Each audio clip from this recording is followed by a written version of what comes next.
I mean, the Sixers, they created this problem for themselves, and they're going to have to figure out a way to get out of it. Greetings and salutations, and welcome to the Odd Coaches Podcast. I am your host, Dr. Keith Adams, and with me today on this Wind Up Wednesday edition, our favorite administrator, Robert Abney, as we talk about the big boy and big girl topics today. How you doing, Robert? I'm good, man. How are things? Living the dream. Let's go. Let's do this. So in segment one, we're still getting our audience ready for the NBA season, which is just right around the corner. Preseason's already started, and we'll get you for the regular season.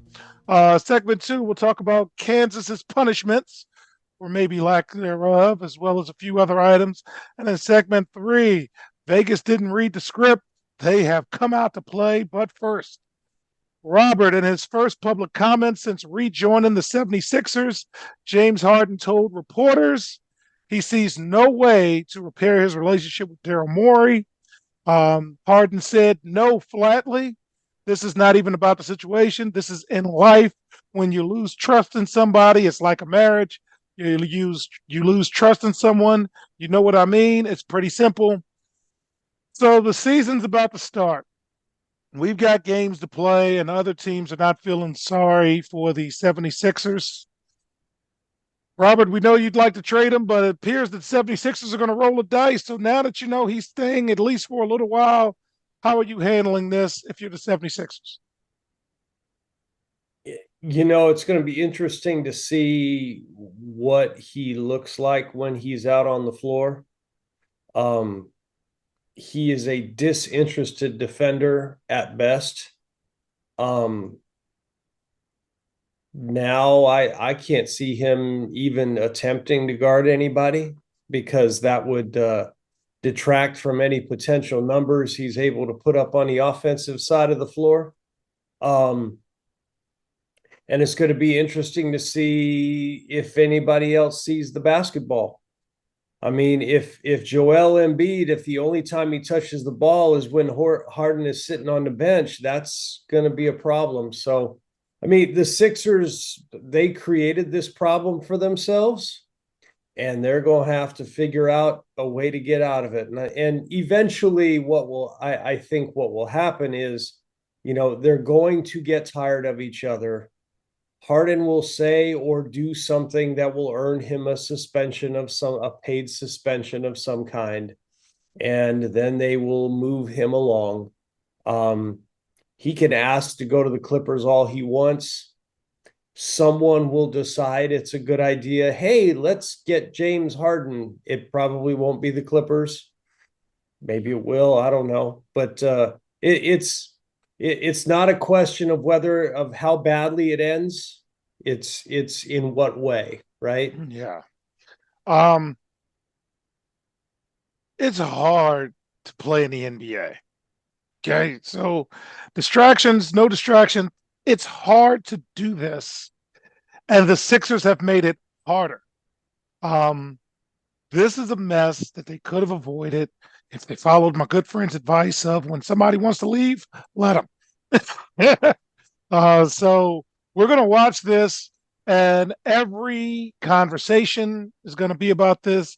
Nick Nurse is trying to install a system. Remember, fans, Nick Nurse is coming into this new, and it's hard enough, again, to just do the regular gig of let's evaluate the talent we have, let's see what the best scheme is. And now you've got to deal with, is he here? If he's not, Joel has stated his preference of playing with a winner and Tobias Harris, all of the different things that come with it. So, hey, good luck, Philly. You did this to yourself. Mm-hmm. All right, moving on. So last week we talked about the 65 game club, and Joe Dumars must have listened to the show because he talked about who's joining the 82 game club. NBA Executive Vice President and Head of Basketball Operations Joe Dumars said the league has communicated to its players and teams that we are, quote, really emphasizing that this is an 82 game season, and the league data indicates player rest doesn't necessarily translate into players being more healthier. In addition, it was brought up that the media partners may have had a say in this emphasis. You saw the notes, Robert. Again, we're not saying that the media partners are mad at us, but it would be in your best interest to play a full 82 game season. And the NBA, as we talked last week, instituted this new quote player participation policy, which ties the players winning the league MVP and other top individual awards by playing at least, wait for it, 65 games. It does include a fine system for teams that intentionally rest players without any injury issue. Robert, man, it's a lot to deal with. We got Philly just trying to have a team, and we got Joe Dumars in the league saying obviously not everybody's going to play 82 games, but everybody should want to play 82 games. That's the culture we're trying to reestablish. What are your thoughts on this, sir? So, I mean, first of all, you have Joe Dumars, who's on the old Detroit Pistons bad boys teams, and there's a little bit of a kind of a get off my lawn vibe in this statement. Old guy saying back in my day, here's what we did. There's a lot of that. I would be interested to see their data, because I would be willing to bet that however much the amount that they paid for their data, I'd be willing to bet that amount of money that the clubs have data that would show otherwise. There's no doubt that this is driven by their media partners. Hey, we're paying you all these millions of dollars. We want to see your guys on the floor. That being said, I think what you're going to see, a fine system for teams that intentionally rest players without any injury issues. I think what you will have is you will see a lot more sprained ankles, bum knees, that kind of stuff, quote unquote, where people will be on, they'll be injured for the second half of a doubleheader, or maybe it's the first half of a back-to-back. Who knows? I think it's fine that they're going to say 65. You have to play 65 games in order to qualify for these other individual awards. I think that's fine. There's nothing wrong with that. But I think that's what you'll see. I think you'll see a lot of guys playing between 65 and 70 games. Yeah. And there will be a lot of, LeBron is out. LeBron is out today with virus. I like the virus thing because nobody can yell at you about being sick. Stomach virus, internal virus, exactly. illness, something like that. What are they going to do? Yeah. And as a coach, I was always known for the token appearance. So, yeah, we can give you a couple of minutes here and there. And now you've played X amount of games, but, you warmed up, crowd saw you, opening tip, a couple of jumpers, and, go on. Good point. Good point. Run them out. Let them introduced at the start of the game. Run them out there. Let them run up and down for 3 or 4 minutes and call it good. Yeah. All right. So as we get ready for the season, the new season starts October 24th. So it is right here. And we are doing top 6 predictions because those are the teams that are guaranteed to be in the playoffs. Teams 7 through 10 will battle it for the play-in game, and good luck with the play-in tournament because I have no interest in that. So, Robert, I'm going to start with the Eastern Conference in no particular order and just some things I'm thinking about. Boston will be there. And did you know that Boston hired Jeff Van Gundy as a senior consultant? He will split his time with both the Celtics and their Maine G League affiliate, meaning the state of Maine. Did you know that, by the way? They just signed Jeff Van Gundy to like a contract. I saw that. I saw that. That's a good pickup. Interesting. I mean, the one thing about Jeff Van Gundy that I think is important to note is, I mean, the guy just loves basketball. He loves basketball. So I think any organization that decides they're going to get him away from ESPN and make him a part of what they do, I think they're going to benefit from that. I agree with you. Milwaukee will be in there. Atlanta is going to be there, and I make fun of Atlanta every year, but they got Quinn Snyder as a coach, and they got Mike Bray with them. So again, that player development piece, having Mike Bray not have to worry about NIL, Notre Dame alum, and everything else, I think instruction is greatly underrated. And you've got a teacher of the game there every day to whisper not only to the head coach, but to the assistants as well as the players. So that's a good pickup. I think the Knicks will be in the top six. I got them as like 4, 5, or 6. Believe it or not, I think Toronto will be there and Cleveland are kind of the ones I'm thinking about. And the rest of the East, I just see as a bunch of average teams, 6 in one hand, half a dozen in the other. Any thoughts about the East? Do you have 6 that you're thinking about? Are they the same as mine? Anybody that you're thinking about? I mean, if Philadelphia figured their stuff out, they definitely could be in there. I just I don't see that happening. I don't know how that situation sorts itself out, but I could see them being there. They're certainly talented enough to be there. And you have Joel Embiid, who is Yeah, who's going to guard him? Nobody. So if they figure that out, they could be a problem for sure. yeah. And I like Brooklyn because they have a good coaching staff, but they're so average. I mean, Charlotte, you've got Miami. Everybody's kind of 47, 48 wins. Yeah. So I don't know. Okay. Going to the West, Denver is boring. Not a lot of major changes. Thus, they're going to be in that mix. Phoenix got Durant. They got Booker. They got better. Okay. The Lakers, I like the moves that the Lakers have made. They've made good, solid, sound, fundamental, boring basketball moves. They didn't get a splash in free agency. They just got some better basketball players. Golden State is still too talented not to make it, but man, Father Time is undefeated and untied, and those ankles on Curry are brittle as it was. And Draymond is hurt, and just a little nicks and sprains there, and it's 82 games. Well, good luck with that. The Clippers got everybody healthy for this week, but let's see where they are at Christmas.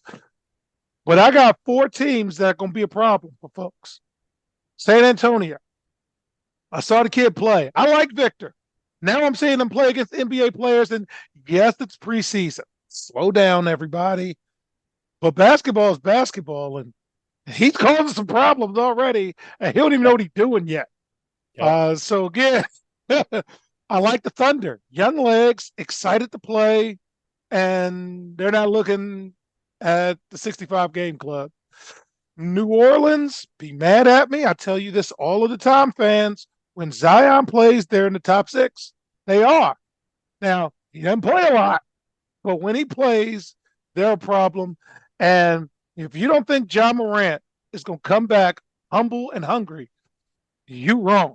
So good luck to the teams that are preening and this, that, and the other. But give me those teams over Minnesota. And Houston's going to be a problem too. But they still got to get some games under their belt. Any thoughts on the West, Rob? The only other team that you might think about throwing in there just because of history is the I mean the Jazz will be in the mix. They will be in the mix. Yeah. Uh Man, the West is so tough. So tough. There are going to be some very good teams that do not even make the play-in tournament.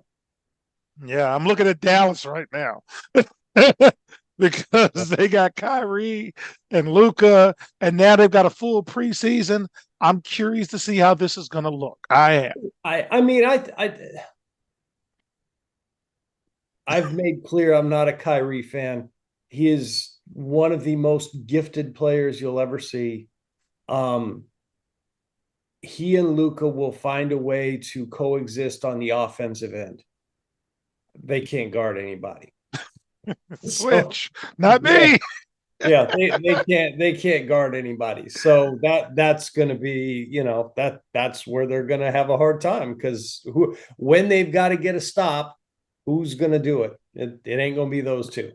Oh man. All right, fans. So when we get back, we're going to talk some college basketball, starting with Kansas, and give our reactions to the punishment that was punished. Yeah. We'll get right back to you on the Odd Coaches podcast. The reviews are in for Dr. Keith Adams' book, Finding the Balance, My Personal Journey to Academic and Athletic Success. College professor and student athlete academic expert Dr. Lisa Rubin said, "There is nothing out there like this book, so I do hope people will pay attention and give it a read." Former George Mason standout Fowler and Campbell said, "Consider this book an opportunity to work directly with Dr. Adams just like I did. I assure you that there will be something you can take away that will be useful to you throughout your personal journey." Ryan Waite, a recent college graduate who is a software engineer, said, "I like how the book is based on research, which makes it good for general students as well as student athletes." The book serves as both a memoir to Dr. Adams' 30-year academic and athletic career, as well as an instructional guide to assist student athletes, parents, coaches, teachers, and administrators navigate through the challenges of finding a better balance between academic and athletic success. The book includes over 15 personal stories and anecdotes from Dr. Adams, along with numerous former players and colleagues from a variety of sports and endeavors. You can order your copy at www.ckasaveproject.org. From the main page, simply click CKA Save Project Services and order the Find the Balance book. For more information, contact Dr. Keith Adams by email at cka@ckasaveproject.org. Welcome back to the Odd Coaches podcast in segment 2. We finally got word on Kansas. So the Kansas Jayhawks, which in many outlets, Robert, are the preseason #1 team in the country. Their men's basketball program and Coach Bill Self won't face any additional serious punishment stemming from the vaunted 2017 FBI investigation into college basketball, the Independent Resolution Panel ruled last week. As a part of the ruling, the Jayhawks were placed on 3 years probation and will have to vacate its 2018 Final Four appearance and wins from that season due to Silvio De Souza's participation. The program, however, was not given a postseason ban, and Bill Self and assistant coach Curtis Towson will face no further suspensions. The panel found 2 level 2 violations and 2 level 3 violations for the school, 1 level 2 violation and 1 level 3 violation for Towson, and 1 level 3 violation for Self. The school was originally accused of 5 level 1 violations, which are the most serious violations, fans. Kansas self-imposed sanctions last year included suspending Self and Towson for the first 4 games. And if I recall, I think they came back at the Bahamas tournament or something like that. Yeah.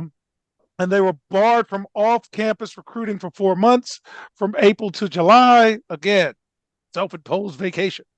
The school also imposed other recruiting restrictions, including the reduction of 4 official visits last year and this year, a reduction in 3 total scholarships over a 3-year period, a 6-week ban on recruiting communications and unofficial visits, and a reduction in recruiting days for the 2022-2023 academic year. De Souza is currently playing in Europe, and Bill Self signed what's kind of like a lifetime contract, and he's making $5.4 million a year. So, Robert, you've got all of that data. Any thoughts on Kansas's punishment? Quote unquote punishment. I mean, they showed that they took some responsibility, I guess. That's none of that is really punishment because stuff gets vacated all the time. Kansas still going to have all that stuff in their media guide. It ain't going away. Well, they actually have to take that out of the media guide, but I am sure it will be referred to in terms of this was taken out based upon this. Yes. I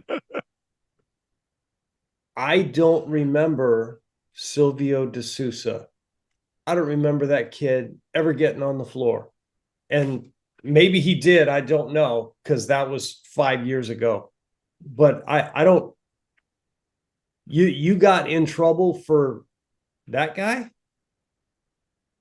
I I don't know.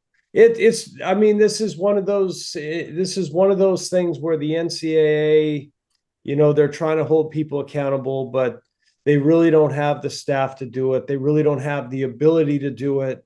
Um, the monster that is college athletic, that is big time college athletics, is it. I mean, it's a machine, and it's gonna grind it. Eventually, what's going to happen is stuff like this from the NCAA is just going to go away, and it's going to be more of a free for all than it already is. But you know, the Yeah. the independent accountability resolution process. I have to be honest that I didn't know that even existed. Didn't know that was a thing. Well, glad you brought it up because it was created in 2019 as an alternative to the NCAA's traditional infraction process. Several schools impacted by the FBI investigation opted to have their cases adjudicated. You know, I love that word, by the IARP, including Louisville, Arizona, LSU, and NC State. Memphis also went through the IARP investigation when Penny Hardaway had his issues. In August of 2022, the NCAA announced it was discontinuing the IARP following the end of the Kansas case. So, if you recall, fans, in September of 2017, the FBI said, "We have your playbook. We're coming after you." And now most of what they were going after is now legal, and NIL is here, and we'll deal with it. So, with that, let's look at what football did to basketball. Football moves the meter. The old Pac 12 is gone after this year. UCLA, USC, Oregon, and Washington are in the Big Ten. Arizona, Arizona State, Colorado, and Utah will play in the Big 12. Cal, Stanford, and SMU will be a part of the ACC and playing basketball, by the way. Um, and Cal, Stanford, SMU, and ACC basketball, man, that's going to hurt all ACC basketball folks in terms of power rankings. And the ACC was already struggling in terms of getting teams in the tournament. Robert, I think they had 5 teams last year, and they were ranked 7th nationally by KenPom, behind the Big 12, the Big 10, the Big East, the SEC, the Pac 12, as well as the Mountain West. Yep. What are your thoughts on what football has done to basketball? Well, and I mean, first of all, I mean, the ACC already had, Boston College, Wake Forest, Pitt, and Georgia Tech were already bad. And now you're adding 3 more bad teams. SMU is not good. I actually saw them a couple of times last year. New Mexico, who is okay. I mean, New Mexico actually has a really good chance of making the tournament this year. Last year they started out really hot. Mountain West tournament wore them down. Didn't have, no depth. They wound up, I think they won 22 games. So they're a good team.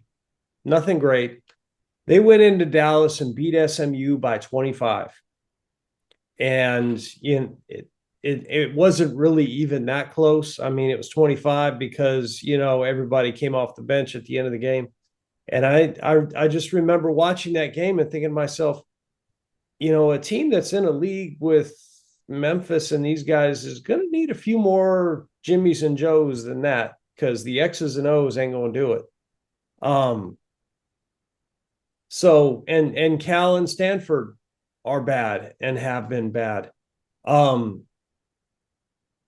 That's not just, I mean, that's not just I don't think that's just going to be an ACC thing. Some of these weird, the football conference alignments, I mean, you're going to have some weird stuff. You're going to have USC doing, their road trip. I guess the road trip is Rutgers and Maryland. They will eventually have to play them. They're in the conference. Yeah, but I don't know. I don't know. Well, full disclosure, fans, Dr. Adams loves SMU's coaching staff because they're family members of the CKA family. And shout out to Cliff Warren, who did an outstanding Find the Balance interview a couple of years ago. But Robert didn't lie. They've got to win some ball games, and they're going to have some challenges. So it's again, as we say, it's already hard to win in college. It's already hard to do these things, and there's only 68 teams in the tournament. And no, we don't want a 96 team tournament. The men's basketball tournament, women's basketball tournament is fine just how it is. Don't add no more bad teams. We're good. So we're looking forward to watching this kind of last dance type thing. But in terms of looking forward to this season, which will start in a couple of weeks, I'm looking forward to a couple of things, Robert. One, there's more parity around the country, and I like basketball. And you can have all your NIL, you can have all your mixtapes, you can have all your I'm sleeping on high school talent, but then you got to throw the ball up and go out and execute. And there's a lot of ways to play, and there's a lot of ways to win. And I'm looking forward to watching teams win old, win young, win mixed, win JUCO style. That's fun for me. Mm-hmm. 2, roster construction. Going on with that, how are you going to build your team? And everybody to some state, Robert, is a JUCO coach because you got to get them in, you got to get them out, you got all this stuff going on. 3, as I spoke to earlier, this last dance mentality in the Power 5, Power 6 conferences. Thanks, football. But this is the last rodeo for a lot of teams. 4, mid-majors will continue to beat Power 5 schools on a regular basis, and I can't wait to keep seeing, well, who's that? We know because we watched the game. And finally, for me, this is the first year post-COVID that I'm going to the Final Four, and I get to take 0.5 with me. So at the end of this, I'm going to be in Phoenix saying hi to a lot of folks, sporting a lot of OCP gear, and it's going to be fun. Robert, what are you looking forward to this season? I like all those points. I mean, I just love watching games, man. It's bad. I mean, it's a little bit of a sickness. I'll own it. If I'm not out working a game, I am watching games. My wife will come in and say, "Who are you watching now?" And it doesn't matter. I will watch anybody. I will watch MEAC games. I'll watch Atlantic Sun games. I watch Big West games. I don't care. I'm a college basketball junkie, and I will watch. That's the biggest thing. When it's gone, I miss watching basketball. So I'm really looking forward to that. I love the unpredictability of it. A lot of people are not. I mean, there are people who are not big fans of the 3-point shot. I love it because you get these little guys. You know, they come in one night and they may be a terrible 3-point shooting team, but they come in and they hit 17 threes in a game and they're beating people they ain't supposed to beat. And that's the most fun ever. So I'm just looking forward to all that. I would love to make a trip to the Final Four. That is way too far in the future for me to think about right at the moment, but who knows? Maybe we'll be able to do a Final Four edition from Phoenix. I'm hoping so, sir. I am hoping so. So when we get back, fans, in segment 3, all things women's basketball. We've got some college stuff to talk about. And again, Las Vegas didn't read the script notes. Be right back on the Hot Coaches Podcast. The CKA SAVE Project is an industry leader in advocating for student-athlete, academic, and athletic needs. Through academic and athletic enrichment, the CKA SAVE Project is on the forefront of the issues facing 21st century student-athletes. As student-athletes continue to struggle to find a better balance between academic and athletic success, the CKA SAVE Project offers academic and athletic services to support student-athlete academic success, including academic skills assessment, academic and athletic consulting, academic monitoring, academic and athletic workshops. For more information or to schedule a free consultation, contact Dr. Keith Adams by email at cka@ckasaveproject.org. Welcome back to the Odd Coaches Podcast in segment 3. A lot of women's basketball news and notes. Let's start with Caitlin Clark, who's arguably the sport's biggest star. She is the reigning, defending National Player of the Year. She's going back to Iowa for another year, and she's pausing her WNBA lottery status. She's going to be the first, second, or third pick. She did outstanding job in the NCAA tournament, and the ratings of the tournament was up in part because of the Caitlin Clark effect. She was the first NCAA player in tournament history to record back-to-back 40-point games. And now, Robert, she signed a deal with State Farm, and good for her, man. Good for her. Yeah. She joins Patrick Mahomes and Chris Paul. That is a good team to be on. And as a part of her agreement, she could appear in commercials, social media advertisements, and even rep State Farm at different events. Any thoughts about Caitlin Clark getting a big bite of the apple? Hey, good for her. Good for her. And I think what's going to happen is you're going to start as NIL continues. I think we're going to see more and more athletes, and we'll see more and more of these women's basketball players. And I mean, some of the other softball gets a lot of exposure, you know, with the Women's College World Series. I think we're going to see more and more of those people, of those kids, getting opportunities to get paid like this. And you know what? Good for them. Yes, good for them. And the fringe benefit of that is, you know, hey, they stay in school, maybe they get an education. It's kind of a win-win, right? Yes. I wrote about that in the book. There's a couple of my former students who utilize athletics to get a higher degree, and the fellows aren't doing that in the same numbers as the young ladies.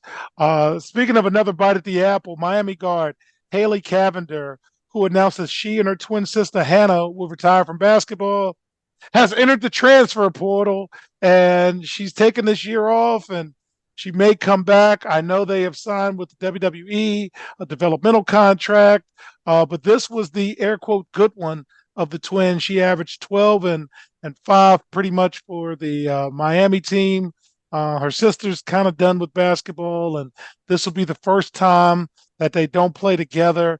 So I'll pay attention to that a little more. I've paid attention to them based on their WWE NXT connection. Fans know I'm a huge wrestling fan, but awesome that these opportunities are still available, and take advantage of them. So, Robert, we're going to go to the WNBA Finals, and Vegas didn't read the script. Here's some quick notes, Robert. They're 2-0, and it wasn't even close. The best-of-5 series, so as this come out, it might be over by the time this comes out. Game 1 was 99-82. Game 2 was 104-76. Game 3 is being taped right now, and then Game 4, if there is one, would be the day of this taping. Do you think when this comes out, we'll even have a game to watch? What are you thinking about what Vegas is doing, man? And it sure doesn't look like it, does it? I mean, and I was wrong. I mean, I'm the first person to admit I was wrong, because I'm like, who is going to guard Brianna Stewart and Sabrina Ionescu and Courtney Vandersloot? Who's going to guard them? Well, clearly somebody's guarding them, because and you know, who's guarding aces?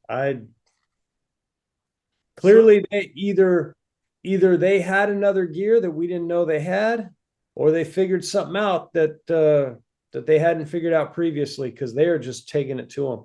I mean, neither game has been close. They've just been beat downs. Yeah, and what got me was New York Liberty's coach Sandy Brondello brought out like something that I would say. She says it's about action now. No blanket feelings tomorrow. We're disappointed. We're angry. We're embarrassed. Have some pride. She's talking about having pride, and that was one of my go-tos. You know, do you have the inside? And I'm getting excited thinking about it. So I can't think they're going to get swept. They can't get swept. But I also thought this would go 5 games and be a ratings bonanza too. So Hey, good luck to the Liberty. Could still happen. These It next 2 could games still are in happen. New York. Could And happen. we have seen teams come back, Yeah. but I'm not. Yeah, I'm not taking feeling it, but it could happen. It could happen. All right, 2 for the road, not 1 for the road, 2 for the road. The Spoon is back at the house. Teresa Witherspoon has been named the new coach of the Chicago Sky. She is one of the most iconic players in WNBA history, did some great player development work for the New Orleans Pelicans, and now she has a chance to run the Chicago Sky, who is now partly owned by Dwayne Wade. Robert, do you think Spoon can turn the tide in Chicago and get them back on the winning ways? Sure. I mean, one of the challenges is that, when you lose 5 players like they lost in the offseason, that is going to immediately cause you to struggle. By virtue of their not making the playoffs, they are going to have a pretty good draft pick, and there's some good players there. And if with player development being her gig, they're going to be okay. I see I see them being back. Vegas and New York are going to be good for a while, but I can see them getting back in the mix. Absolutely. The big takeaway for me with her hire is the WNBA now has 6 head coaching positions occupied by former players. The Mercury have the only other head coaching vacancy, with former player Nikki Blue serving as interim coach this year. So now that the league is 25, 26, 27 years old, there's an investment of people who've played before and now they're into it. So they're not leaning on Michael Coopers and Bill Langbeers from the past. They have their own players that can come in and enhance this experience. Yep. So finally, and Robert talked a little bit about it earlier in the segment, Ryan Howard is back in college basketball. She has joined the Florida coaching staff and has landed on the bench.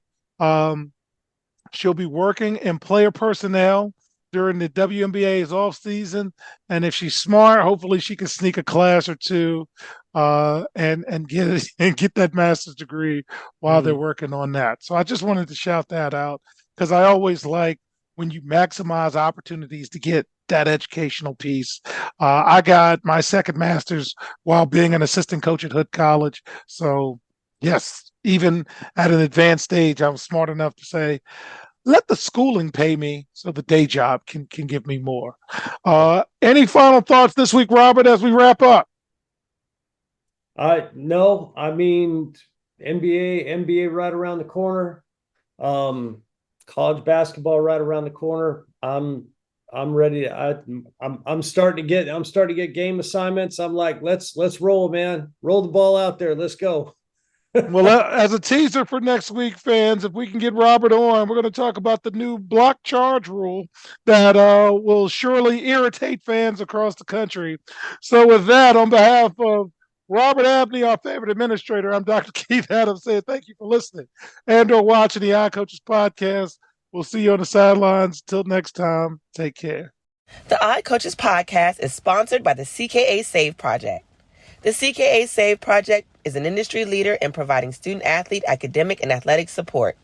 From assessing student-athletes' academic and athletic skills, to measuring and monitoring student-athlete academic progress, to improving student-athlete time management and organizational skills, the CKA Save Project provides wraparound services for student-athletes from middle school through college.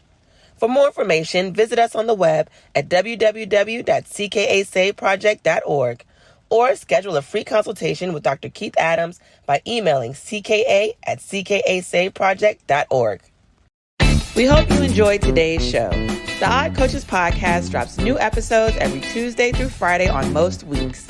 Make sure you subscribe to the iCoaches podcast on Apple Music, iHeartRadio, Podbean, Spotify, and YouTube. Follow the Odd Coaches podcast on Twitter and Instagram at Odd Coaches. Follow Dr. Adams on Twitter and Instagram at CKA Save Project. In addition, follow Coach Mike Francis on Twitter and Instagram at Coach Franchise, spelled Coach Franchize. For more information about the CKA Save Project, please visit them on the web at www.ckasaveproject.org. See you next time on the Odd Coaches podcast.